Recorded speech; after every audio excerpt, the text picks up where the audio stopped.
When I found my 9-year-old son curled up under a blanket, wheezing, with hives blooming across his neck like wildfire, I didn't scream.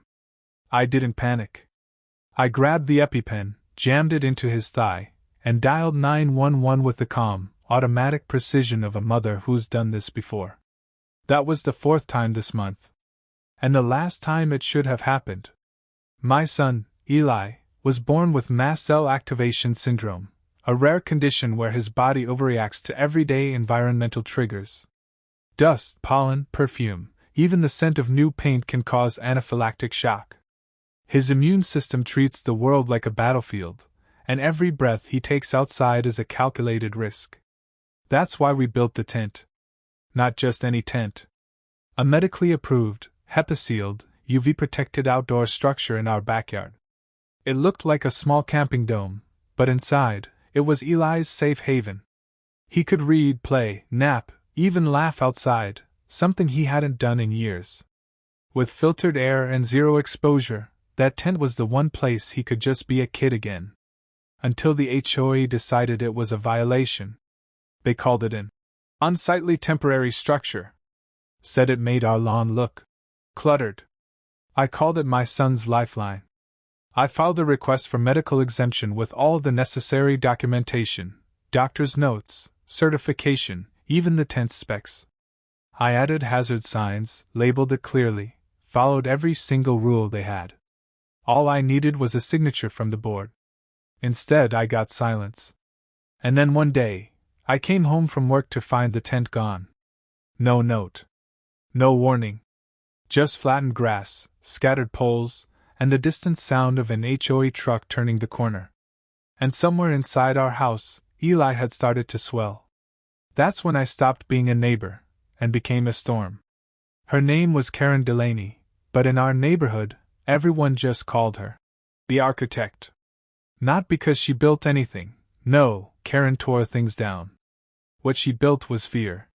Fear of letters in your mailbox, of fines taped to your front door, of being publicly shamed in the HOA newsletter for leaving your trash bin visible after 6 p.m. She was the self-appointed guardian of community harmony, a title she wielded like a sword. Her lawn looked like a golf course. Her hedges were sculpted into geometric perfection.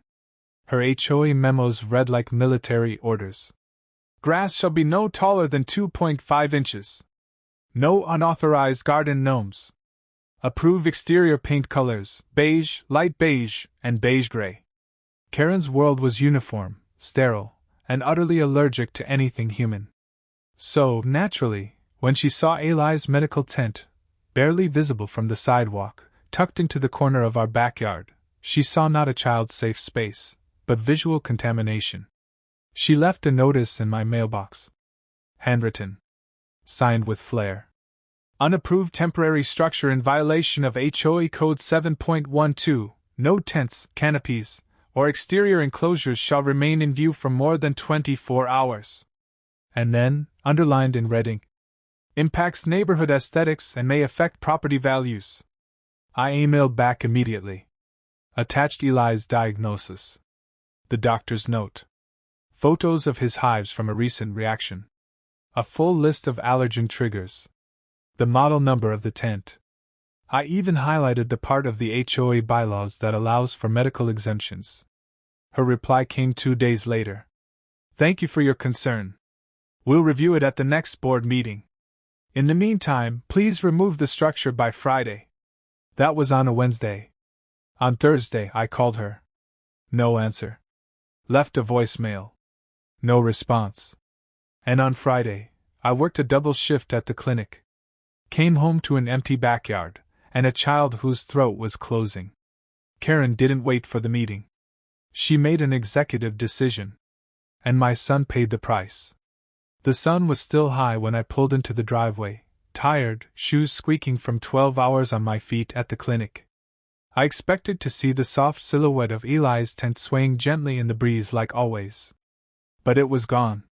At first, I thought maybe it had collapsed. Maybe Eli's cousin, who sometimes helped watch him, had taken it down for cleaning. But as I rounded the corner of the yard, I stopped cold. The grass where the tent had stood was flattened, the mulch ring scattered. A few aluminum poles lay snapped near the fence. And at the curb, an HOA branded maintenance truck was idling. Inside its open bed was Eli's tent, crumpled, twisted, shoved in like trash. And standing beside it, clipboard in hand, hair pulled tight in her usual no-nonsense bun, was Karen Delaney. She looked at me like I was the one trespassing. "Oh," she said, her voice light, almost cheerful. "Didn't realize you were home early. We took care of that little structure for you. Bit of an eyesore, don't you think?" I didn't answer. I couldn't. My eyes were locked on the tent, its HEPA filters smashed, the emergency access labels peeled and flapping in the wind. "It was just plastic and tubes," she added with a shrug. "Hardly worth the visual disruption." Then I heard it. A sound from the house. A soft, wet cough. Then another, sharper, raspier. I dropped my bag and ran. Eli was curled up in the hallway, his face blotchy, eyes red and swollen. Hives were crawling up his neck like poison ivy. He was wheezing through clenched teeth, his tiny fingers digging into the carpet. I fumbled for the EpiPen. Jammed it into his thigh. Called 911. My voice was barely human as I gave the dispatcher our address, his diagnosis, the situation. "He's having an anaphylactic reaction. His tent was removed. I need paramedics here. Now." The next 8 minutes were chaos. I held Eli in my arms as his breathing worsened. His skin was clammy, his lips turning pale. His throat was closing. The adrenaline kicked in, but it wasn't enough. The ambulance screamed into the neighborhood. EMTs burst through the door with oxygen tanks, syringes, gloves already on. One checked vitals, another set up the nebulizer. I gave them his allergy log through gasps and tears. Behind me, through the open front door, Karen was still standing on the curb, watching like she'd done nothing but take out the trash. No remorse. No regret. Just that same smug, self-satisfied smile. As they loaded my son into the ambulance, I looked back at her. Our eyes met. And that was the moment I made a promise I knew I would keep. She wasn't going to get away with it. The ER was a blur of fluorescent lights and frantic movement. Eli lay on a gurney, strapped to monitors that beeped like ticking bombs. An oxygen mask covered half his face, and his chest rose in shallow, shaky bursts. Nurses worked with silent urgency while a doctor barked out vitals and treatment protocols. "BP's dropping. Start the 4. Get the corticosteroids in now." I stood in the corner, arms wrapped so tightly around myself I couldn't feel my hands. My scrubs were still stained from work, but it wasn't sweat or blood on me this time. It was rage soaked deep into my skin. The attending physician turned to me after what felt like an eternity. "You got him here just in time. 5 more minutes, and we might have been talking about respiratory failure, or worse." He meant death. He didn't say it. He didn't have to. I nodded numbly, but inside my thoughts were screaming. I had followed every rule. I submitted the medical exemption. I provided documentation, doctor's letters, labeled everything. I played their game. I respected their process. And still, she ignored it. She didn't just reject it, she erased it, like my son's life was an inconvenience, a blemish on her neat little suburban painting. My son was fighting to breathe, and the woman who did this was probably sipping tea in her air-conditioned living room, smug in her little victory over community clutter. I should have yelled at her. I should have screamed. But I didn't. I was too busy injecting adrenaline into my child while she watched from the street like she was flipping through a magazine. The beeping slowed. Eli's vitals began to stabilize. His face was still pale, but the blotches faded. He stirred faintly, eyelids fluttering beneath the mask. I reached for his hand and held it like it was the last anchor keeping me grounded. Because in that moment, something shifted inside me, rage solidified into resolve. Karen had made a decision. Now so would I. The next morning, the hospital room was still. Machines beeped in slow, steady rhythm. Eli slept under a warm blanket, his tiny hand curled in mine, fingers twitching now and then like the tail end of a nightmare. I hadn't slept. Not a minute. My body ached, my eyes burned, but none of it mattered. My mind replayed every second from yesterday, each one sharper, louder, heavier than the last. A knock at the door startled me. It was Mr. Langley, our neighbor from 2 houses down. Retired mechanic, widower, always wore the same faded ball cap with a Marine Corps pin on it. He was the type who nodded at you every morning but never spoke unless it really mattered. He stepped in awkwardly, holding his hat in both hands like it might shatter if he gripped too tight. "Didn't mean to intrude," he said softly. "Just heard what happened. Thought I should come." I nodded, unsure what else to say. He looked at Eli, then back at me. "Yesterday. Around 1:30. I saw them," he said. "Karen and 2 guys in HOA shirts. They came with bolt cutters, a cart, and that folding ladder. Hauled off that tent like it was junk." My heart dropped. "You saw them?" He nodded slowly. "I was trimming my hedges. Didn't think much of it. Figured maybe you approved it, or they had some kind of order." Karen waved when she saw me. Looked real proud of herself. The silence between us thickened. "You didn't call me?" I asked, my voice barely above a whisper. Mr. Langley looked down, shame tightening his features. "No. I didn't want to meddle. I assumed you'd agreed. I didn't realize." He trailed off. That was the moment it broke me. Not Karen's cruelty, not the destroyed tent, not even Eli struggling to breathe. It was that quiet, polite silence from people who had watched it happen and said nothing. Not one call. Not one knock. No warning. In that sterile room, holding my sleeping son's hand, I realized I wasn't just fighting an HOA president. I was fighting the comfort of everyone who chose not to get involved. And I knew then. This wasn't going to be quiet anymore. I left the hospital just after noon, eyes bloodshot, hands trembling, Eli still sedated in his bed.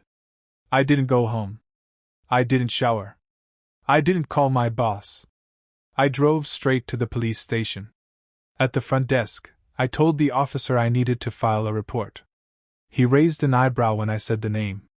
"Karen Delaney? From the HOA?" "Yes," I said. "I want to file charges." "For what exactly?" I didn't blink. "Reckless endangerment of a minor. Willful destruction of medically essential property." He stared at me for a second longer, probably expecting me to back down, to hesitate, to call it an accident. I didn't. "My son almost died because she made a decision she had no right to make. She removed a clearly labeled medically approved structure, without notice, without authority, without care. I have documentation, photos, timestamps, and a witness. I want this on record." The officer exhaled slowly, then reached for a report form. "All right. Let's start at the beginning." 2 days later, the HOA issued a statement. Not to apologize. Not to acknowledge what had happened. But to clarify their position. The HOA acted within its authority to enforce community standards. Any misunderstandings regarding medical necessity were unintentional. Karen herself sent out an email blast titled, "Miscommunications and Misinterpretations," claiming she had no idea the tent was medically required, and that she'd acted based on neighborhood complaints and bylaws. She even ended the message with a line that made my blood boil. "Let's remember, community comes first." No, Karen. Community doesn't come before a child's life. By the end of the week, I had retained legal counsel. A civil rights lawyer named Maya Ortiz, sharp, focused, and quietly furious on my behalf.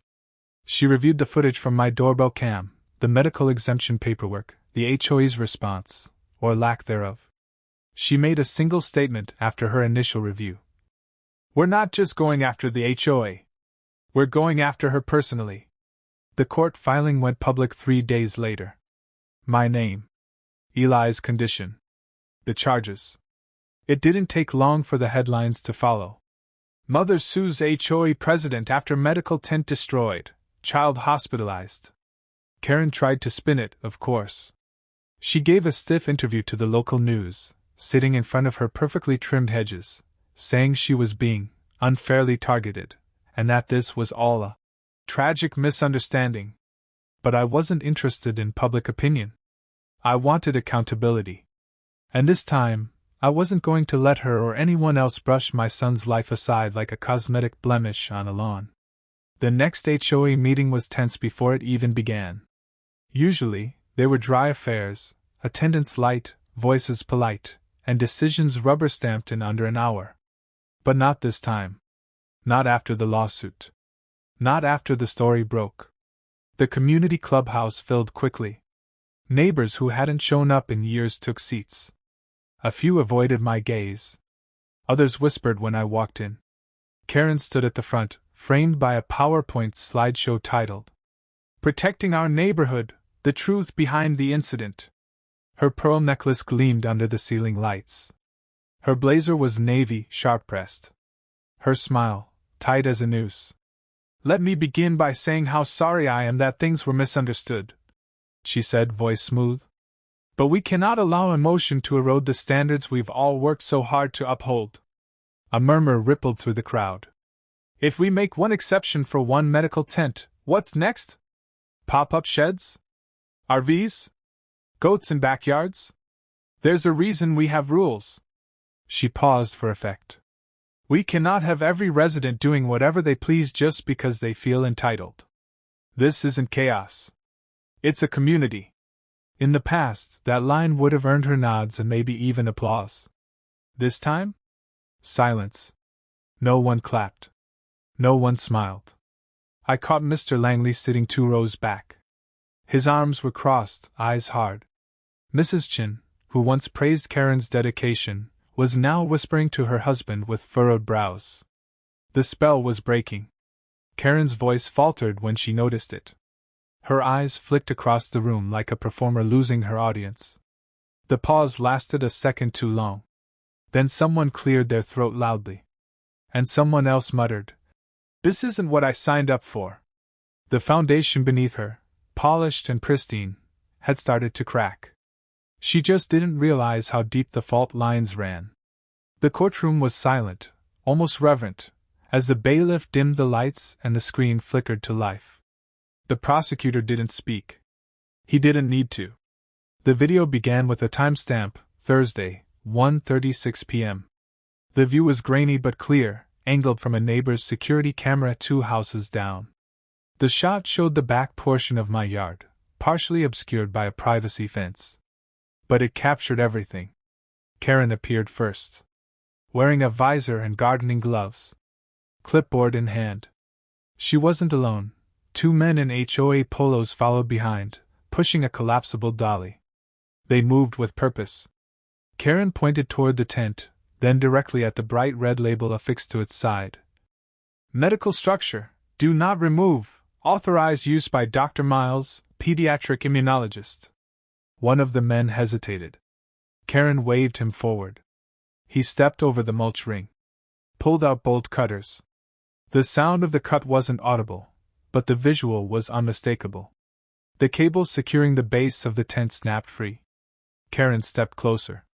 She tugged at the zippered flap, peeled back the front panel, and peeked inside. The camera caught her lips moving. "It's just vinyl and filters." Then she looked around, smiled, and nodded. The men began dismantling the tent piece by piece, rolling up panels, yanking out support rods, tossing them into the waiting dolly like discarded packaging. One of them paused as he brushed past the orange hazard striping around the tent's edge. Karen didn't. She was already flipping a page on her clipboard. At the final frame, she wiped her gloves on her khakis and led the group back toward the street, passing another medical tag that fluttered in the wind. The screen froze. No one moved. The prosecutor let the image linger, Karen walking away, oblivious, triumphant. Then he turned to the courtroom. "Ladies and gentlemen, this wasn't an accident. This wasn't a misunderstanding. It was a conscious, documented, and deliberate removal of a life-preserving medical structure. Clearly labeled. Clearly marked. And clearly ignored." Karen's attorney rose to object, but faltered. Even he knew. Karen stood up, mouth open as if to defend herself, but no words came. Her composure, so perfectly curated, wavered. Shoulders stiff. Eyes wide. A juror shifted in her seat, visibly uncomfortable. Judge McIntyre leaned forward slightly. Miss Delaney, you may remain seated. You'll have a chance to respond. But let me be perfectly clear, what we just witnessed is not policy enforcement. It is reckless endangerment. He let the words hang. And this court does not treat endangerment of a child lightly. The damage was done. Not just to Eli. Not just to me. But to Karen's illusion of untouchable authority. The truth had spoken. And it didn't care how clean her lawn was. 2 days after the video was shown in court, my attorney received a message from Karen's legal team. A settlement offer. They wanted the charges dropped in exchange for a formal apology, full restitution for the medical tent, and a 5-figure financial payout. No trial. No press. No official record of guilt. They called it a reasonable compromise. I called it what it was, a bribe wrapped in politeness. We met in a side room of the courthouse, sterile and quiet, with 2 white walls and a ticking clock that felt louder with every second. Eli sat beside me in a wheelchair, still wearing his oxygen tube. His cheeks had regained some color, but his eyes were tired. He leaned against me without a word, clutching a stuffed bear someone from the hospital had given him. My attorney slid the offer across the table. It's your call, she said gently. This would end it now. No more court dates. No more cameras. But if you refuse, we go all the way, and it could get messy. I looked at Eli. At the bruises still dotting his arms from IVs. At the way he winced every time someone opened a door too loudly. I took a deep breath and shook my head. No, I said. She doesn't get to buy her way out of this. Not for this. My voice didn't shake. She has to answer for what she did. Not just to my son, but to every parent who's ever had to defend their child's existence. To everyone who's been told their needs were inconvenient.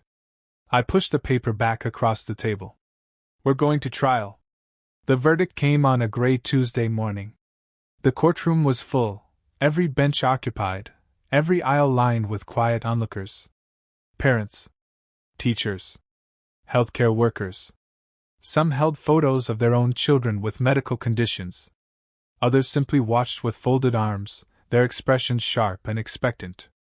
Karen sat stiffly beside her lawyer, lips pressed thin, pearl necklace absent. Her hands were clasped in her lap, but I could see the white knuckles. The woman who once ruled our neighborhood like a miniature monarch now looked like someone awaiting execution. She didn't make eye contact with me. The judge cleared his throat and began. Given the evidence presented, the court finds the defendant, Karen Delaney, guilty of reckless endangerment of a minor and unlawful destruction of medically essential property. Karen's shoulders twitched. Her attorney placed a calming hand on her arm, but it barely registered. As a result, the court hereby sentences the defendant to 12 months probation, mandatory community service, and a permanent ban from participating in or leading any HOA organization in the state of California. A few gasps rippled through the gallery. Furthermore, the defendant is required to issue a formal, public written apology to the Logan family and to the community, acknowledging the harm caused by her actions. No applause. No cheers. Just a long, quiet exhale from the room, like something heavy had finally been put down. Karen stood as the judge dismissed the court. Her face was blank. Not defiant. Not remorseful. Just emptied. She didn't speak as reporters swarmed the steps outside, didn't answer questions as she climbed into the back of a black SUV and disappeared down the road. Within the week, her house was listed for sale. The listing used wide-angle photos and carefully cropped landscaping shots. No sign of the clubhouse, the court papers, or the child she nearly killed. But the neighborhood had changed. People looked at each other differently now. And Karen? She was no longer part of it. Do you think Karen deserved jail time? Comment yes if you agree or no if you think probation was enough. The lawsuit ended, but the story didn't. Within a month of the verdict, I registered a nonprofit, Clean Air for Kids. It started with a simple mission: to help families like mine. Families with kids who couldn't play outside because the world itself could hurt them. I knew how isolating it felt. How impossible it seemed to make your child safe in a world that saw their needs as inconvenient. I used my nursing background, Eli's medical records, and every connection I had to build a network. We sourced materials for outdoor medical tents, partnered with pediatric specialists, and launched an online grant application system for families who couldn't afford the structures. By the end of the first month, we had received 38 applications. By the third month, we'd shipped 100 tents across the state. Doctors reached out. So did school nurses, parent advocates, even local government officials. Letters poured in, thank you notes from Arizona, photos from Utah, drawings from kids in Oregon who now had a safe space to breathe. The tent that Karen destroyed had become something bigger, a symbol of defiance, resilience, and hope. 1 year later, I stood at the edge of my backyard, watching Eli run across the grass. His laughter rang out, bright and unfiltered, as he darted in and out of a brand new medical tent, stronger, larger, and secured with a reinforced base. It didn't need a warning label anymore. No one questioned it. No one dared touch it. And near the tent's entrance, staked into the soil, was a small wooden sign carved by a local artist. It read, "This space exists because one mother refused to ask permission to protect her child." I didn't cry when I read it. I just breathed in the clean air, felt the warmth of the sun on my shoulders, and smiled. For the first time in a long time, we were living, not hiding, not defending. Just living. If this story made you feel angry, inspired, or just plain speechless, hit that like button so more people hear stories like this. This story wasn't just about a tent or a power-hungry HOA president. It was about what happens when rules are valued more than people, when a child's life becomes secondary to aesthetics, and when silence from a community can be just as dangerous as the act itself. But it's also a reminder of something greater. That ordinary people, mothers, neighbors, advocates, can push back. That justice doesn't always come easy, but it can come when someone refuses to back down. For parents raising medically vulnerable children, this story is all too real. But even for those outside that experience, the lesson is universal. Never underestimate the cost of complacency. Never assume someone else will speak up. Because change doesn't start with massive movements. It starts with one voice. One refusal to stay quiet. And sometimes it starts with a mother who says, "No. Not this time." So if you've ever felt powerless in the face of injustice, let this be your reminder. You don't have to be loud to be heard. You just have to be willing to stand. Would you stand up to an HOA like this mom did? Comment 1 if you would. Comment 2 if you're not sure, but wish you could. And don't forget to subscribe for more real-life stories where justice gets served.